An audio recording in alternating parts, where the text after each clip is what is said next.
There we go. Commanders 18 at Packers 27. The Commanders 1-1. The Packers 2-0. What have we created here? What have we created? It's a Packers team that looks like the clubhouse leader in the NFC. They well and truly subdued the Commanders' offense. They allowed only 3.5 yards per play, sacking Jaden Daniels 4 times. Micah Parsons hit him 3 times, took advantage of a weak running game which lost Austin Eckler maybe forever with that Achilles. That might be it for poor old Austin.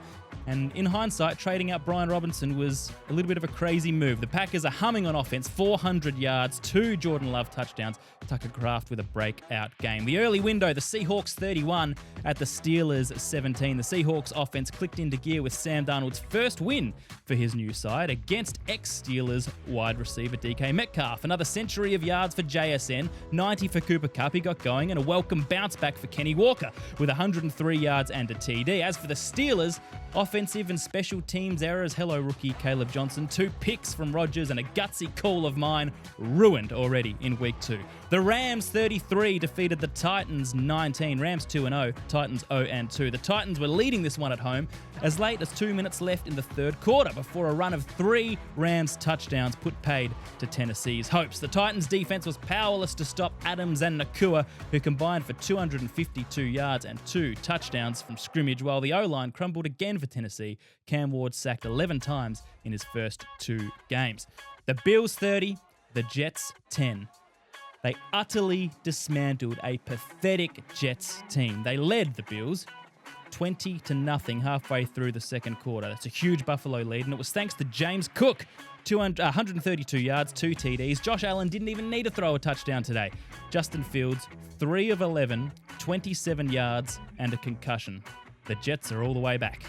Patriots 33, Dolphins 27. It started badly for Pat's kicker, the rookie Andy Borogalis. He missed 2 extra points early on and left his roster spot shaky. There was speculation mid-game that he would be cut, but he redeemed himself later on with a 53-yard field goal, a crucial one with 1:47 to go.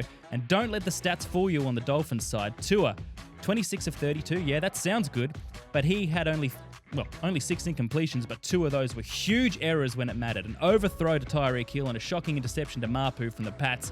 With his right tackle Austin Jackson out injured, they lost a game they needed to win, a game which featured back-to-back punt and kickoff return touchdowns. A very tidy day from Drake May, 19 from 32.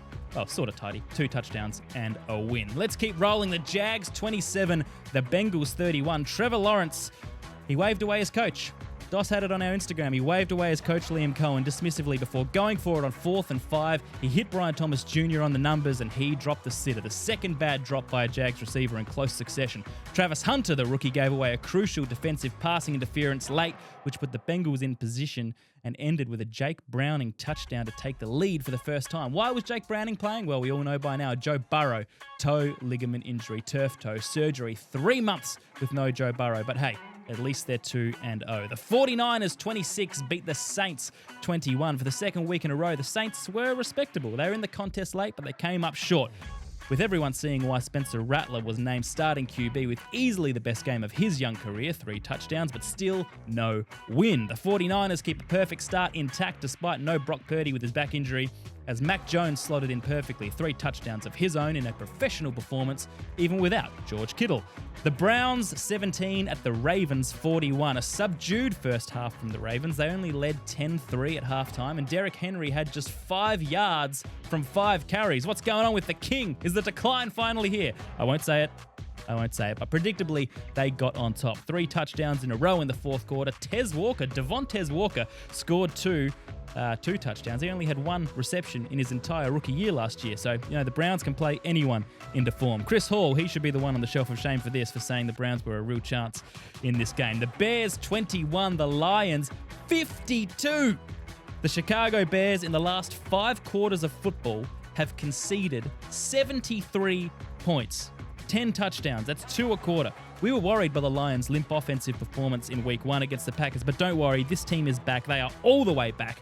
Jared Goff, 5 touchdowns, 3 of those to Amon-Ra St. Brown, who went for over 100, as did Jamison Williams and Jahmyr Gibbs from scrimmage, whilst the defense sacked Caleb Williams 4 times and forced 2 turnovers. Ben Johnson's return to Detroit was an utter embarrassment. Late window games, the Eagles 20 at the Chiefs 17. Is the Chiefs' reign over? Well, it certainly looks like it could be. An uninspiring Super Bowl rematch. The Eagles' passing game didn't get going again. Jalen Hurts just 101 yards, but as he put it so eloquently, they won their effing game. The Chiefs could not conquer them. Mahomes has not been 0-2 since his sophomore year in high school. The Chiefs not since 2014, but Mahomes looked human today. A bad overthrow to Tyquan Thornton, a pick to rookie Zimbabwean-born safety Andrew Makuba from the Eagles, and Kelsey looked human too, although let's be honest, he has for a while. There was a shocking drop from him, resulting in an interception and the ball going a long way the other way, only to be stopped by freak rookie offensive tackle Josh Simmons. But look, the Eagles aren't humming, but they are doing one thing that the Chiefs are not. That's winning games.